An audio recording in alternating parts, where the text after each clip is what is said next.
Hi guys, नमस्ते। और इससे पहले हमने बाल गंगाधर तिलक और लाला लाजपत राय के बारे में पढ़ा था। मैं आपको फिर बता देता हूँ, ये एक रैपिड रिवीजन है। इसमें मैं किसी बात को समझाने की कोशिश नहीं करूंगा। ये मेरे खुद के नोट्स हैं और तो मैं इन खुद के नोट्स से केवल आपको लाइन टू लाइन पढ़ के बताने की कोशिश करूंगा। अगर आपको ये वीडियो पसंद आई, एक्स्ट्रा एक दो फैक्ट मिले तो आप अपने नोट्स के अंदर ऐड कर लीजिए। और इसी प्रकार की आगे भी कोई क्लासें होंगी और जिसके अंदर आप बस रैपिड रिवीजन के रूप में आप उन क्लासों ले सकते हैं। तो चलिए पढ़ना स्टार्ट करते हैं। विपिन चंद्र पाल को विपिन चंद्र पाल को the father of revolutionary thought कहा जाता है, कि ये जो भारत के अंदर जो क्रांतिकारी विचार आए थे उनके पिता कहा जाता है। इनका जन्म 1858 में हुआ था और मृत्यु 1932 के अंदर हो गई थी। तो अपने को पीछे वाले दो हैं उनके बारे में पता होना चाहिए। 1856 के अंदर तिलक का जन्म हुआ था, 1920 के अंदर तिलक की मृत्यु हो गई थी। वहीं लाला लाजपत राय का जन्म 1867 के अंदर हुआ था और 1928 के अंदर लाला लाजपत राय की मृत्यु हो गई थी।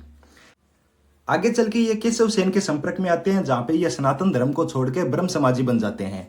और मैं आपको फिर एक फैक्ट बता देता हूं कि बाल गंगाधर तिलक थे, उनका बचपन का नाम केवल केशव था।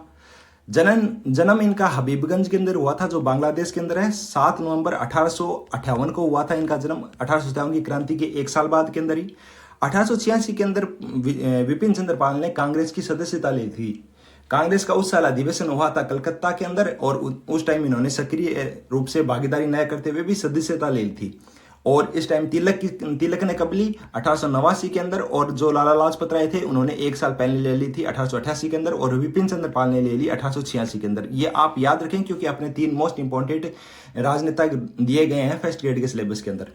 1911 के अंदर जो बंग भंग का विरोध, 1906 के अंदर जो अपना ये 1905 के अंदर जो अपना बांग्लादेश का था उसका विभाजन कर दिया था, और 1911 के अंदर वापस इसको बंग भंग का विरोध कर रहे थे, और 1912 के अंदर इसको वापस जोड़ा गया था, जहां पे जॉर्ज पंचम आए थे और मेरी आए थे, जहां पे दिल्ली दरबार लगा था और वहां के अंदर बंगाल का विभाजन रद्द किया था। स्वदेशी आंदोलन से तो आपको पता होगा, 1906 के अंदर स्वदेशी आंदोलन था, वो चला था, उसके अंदर थे ये। 1887 के अंदर मद्रास अधिवेशन में इन्होंने भाग लिया था। कांग्रेस का अधिवेशन हुआ था, पहला हुआ था बॉम्बे के अंदर, दूसरा अधिवेशन हुआ कलकत्ता के अंदर, और तीसरा मद्रास के अंदर हुआ था अधिवेशन, जहां पे फिरोज शाह मेहता अध्यक्ष बने थे। और शस्त्र अधिनियम का विरोध किया था इन्होंने। और गांधी जी से बात के अंदर चल के कहा था कि आपके विचार तार्किक नहीं है, और ये बात कही थी गांधी जी से असहयोग आंदोलन के समय। गांधी जी ने जब असहयोग आंदोलन स्टार्ट किया तब इन्होंने कहा कि आपके विचार तार्किक नहीं है। इनकी 2 पत्रिकाएं थी, एक इंग्लैंड के अंदर जो इंडिया हाउस थे वहां से प्रकाशित करते थे, स्वराज। आपको याद रखना है, तिलक की पत्रिका स्वराज नहीं थी, स्वराज पत्रिका थी विपिन चंद्र पाल की। कंफ्यूजन करने के लिए क्वेश्चन यही दिए जाते हैं कि स्वराज पत्रिका निम्न में से किस राजनेता की? स्वराज महंगा तिलक ने था, लेकिन उनकी पत्रिका नहीं थी, पत्रिका थी विपिन चंद्र पाल की। और भारत के अंदर इन्होंने न्यू इंडिया से अंग्रेजी पत्रिका प्रकाशित की थी। तो आपको ऐसे देखो, न्यू इंडिया अंग्रेजी नाम है तो पत्रिका भी अंग्रेजी के अंदर प्रकाशित कर दी। समाचार पत्र थे वंदे मातरम, जो बंगाली भाषा के अंदर था, और लाला लाजपत राय का वहां पे वंदे मातरम जो पंजाबी भाषा में था। लाला लाजपत राय पंजाब से थे तो वंदे मातरम निकाला पंजाबी भाषा में, और ये बंगाल से थे तो वंदे मातरम निकाला बंगाली भाषा में। और एक और समाचार पत्र था, उसका नाम था परिदर्शक, वो भी बंगाली भाषा में।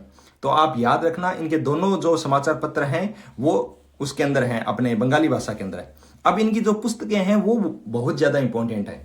आप देखना, the Hindu review, Indian nationalism, swaraj and the present situation, Queen Victoria, the soul of India, the basic of social reforms, the democratics. मैं आपको याद कराता हूं, देखो, द डेमोक्रेटिक तो इनकी पुस्तक है, और द डेमोक्रेटिक पार्टी तिलक की पार्टी थी।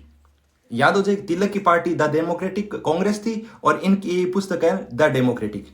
ठीक है, हिंदू का रिव्यू किया ये, क्योंकि इन्होंने सनातन धर्म छोड़ के और ब्रह्म समाजी बन गए थे, तो हिंदू का रिव्यू किया, फिर इनका पता चला क्या क्यों है, और ये ब्रह्म समाजी बन गए।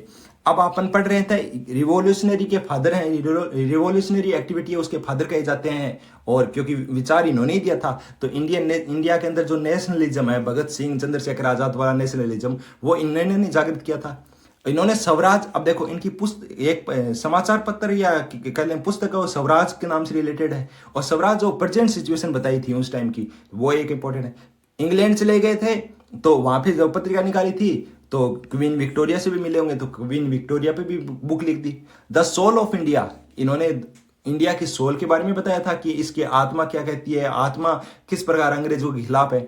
The basic of social reforms, अब ये पिता हैं तो रिवॉल्यूशनरी एक्टिविटी, तो बेसिक रूप से इन्होंने समझाया कि आपको अगर क्रांतियां भी करनी है तो कैसे करनी है।